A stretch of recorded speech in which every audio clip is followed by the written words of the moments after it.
What would shift for you if you cracked open that abandoned journal that has 3 or 4 pages filled out, maybe a few of these abandoned journals, and you filled it out until the end, over time with your thoughts and ideas and creative dreams, all of your creative dreams and lists and fears and all of these little moments that you don't want to forget? What would shift for you if you had a really low-stake ritual that you could rely on, no matter how intense or uncertain or wobbly or messy life gets? And what would shift for you if you could use journaling as an anchor for staying close to yourself? If we don't know each other yet, my name is Maggie. I run a creative research studio called Regarding Do, and I support people in connecting to their creative selves, starting or deepening in creative practices, and crafting a life of beauty and meaning in all of the ways that we can through deeper creative engagement with life. And this happens through courses and workshops, a publication that I send out, a podcast called Gentle Musings. I have some videos. Creative mentorship is a really big part of it. That's the work that I do with private clients, and also a journaling circle. And this is your invitation to the journaling circle. So this journaling circle is a place for you to externalize your thinking. Sometimes we just need to do that. We just need to get our thoughts on the page, to know what we're thinking and feeling, and to work through challenges and to get to know your desires and what you really want. It's a place to move through feelings of dauntedness, really overwhelming dauntedness and creative resistance and even fear. It's a place where you can practice releasing self-judgment and tune into the part of yourself that's wise and resourced. And it's a space that you can expect to leave feeling more grounded and clearer and softer and vibrant. When I first started facilitating spaces where we write together, not so that we can get better at the craft of writing, but just so that we can practice this amazing tool that we have to be awake and be connected to what matters to us. One of the motivations for doing that in the very beginning was accountability. It can be so hard to sit down and prioritize writing when our days are really full, and they're often going really fast too, right? So writing asks us to slow down and open up, and that's tough when there's a pace that we're used to, when there's a momentum to the days and the weeks. And writing alone can also be emotionally confronting. If we're going so fast, we might be outpacing some of the feelings that we're leaving behind that we don't have time to feel and open up to. Writing alone can also bring up these questions of, what do I even write about? Or how do I stay writing for more than 2 minutes before I catch myself scrolling or checking email or getting up and doing a random chore? Journaling together attends to all of these things, but also journaling in community is so simple and it's so profound.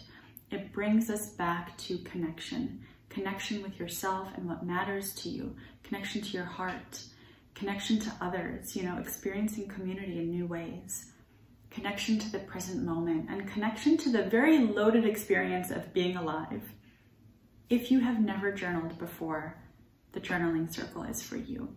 If you have many, many abandoned journals and maybe even have some shame around always trying to pick up the habit again and then dropping it and not being able to keep it up, the journaling circle is for you. You can still have a gorgeous writing practice and not write every day. I just want to say that to be clear. And if you are an avid keeper of journals, the journaling circle is also for you. And this is important. If you want to join and feel nervous about joining in a new group of people, the journaling circle is for you. I'm very introverted. I feel reserved, especially around new people. And so I designed the space with that in mind. There are no introductions. So if it's your first time, you won't have to say, hey, I'm blah, blah, blah, and this is what I'm about. We don't do that. There's no breakout rooms. How it goes is that we meet on the last Sunday of every month at 11 a.m. Eastern time. And we meet for 30 minutes. During those 30 minutes, I open up the space, we settle in, we just do some light grounding so that we can land in this space together. And then we settle and I offer up a journal prompt, something that's self-reflective, something where I'm trying to tune into what I'm hearing from clients and course participants that I'm just picking up is kind of floating in the air as a theme. And I offer a prompt. We write to it, there's some music playing, and I will offer 1 or 2 more through the writing process. So basically for most of the 30 minutes, we're putting words to page, or you might be typing. You can also use this time to do your own journaling, just if you want to have the accountability of being with a group. You don't have to use any of the prompts that I offer. You might also, like, let's say you want to be pasting photos in your journal or drawing and doing mind maps. You might hear the prompts that I'm saying and they can work their way in the background while you do your own thing. That's totally welcome. The thing to know about this is that we have our cameras on, but this is not recorded. So I want this to feel as much as like in real life as possible, as if we're all gathering together. The groups are small at this point. I might have to remake this depending on how this grows. So you can expect to see between 8 and 20 people every time, just so you have an idea of what it's like. I'm trying to be transparent with all of this. So journaling circle, last Sunday of every month, 11 a.m. Eastern time until 11:30 on Zoom. The way to join is to become a paid subscriber to the Regarding Do letters. That's $5 a month, and you're automatically enrolled in the journaling circle. I'll send you the information and I hope to see you there. If you would like to join with a friend, then send along the info to them. All they have to do is subscribe, become a paid subscriber, and they're also invited into the circle. And in the spirit of deeper creative engagement with life, let's say you want to join and you sign up. You might go every last Sunday of the month when we have this, you might go and take yourself on a date to a coffee shop and get one of your favorite drinks, or you might go to the library and have a day for yourself, or start off your Sunday in a meaningful way. Maybe you just stay at home and you gather your plants near. If you have a pet, you might bring them near and make yourself a cozy drink, maybe light a candle, have some flowers if you have those. Make it special, make it creative how you approach this.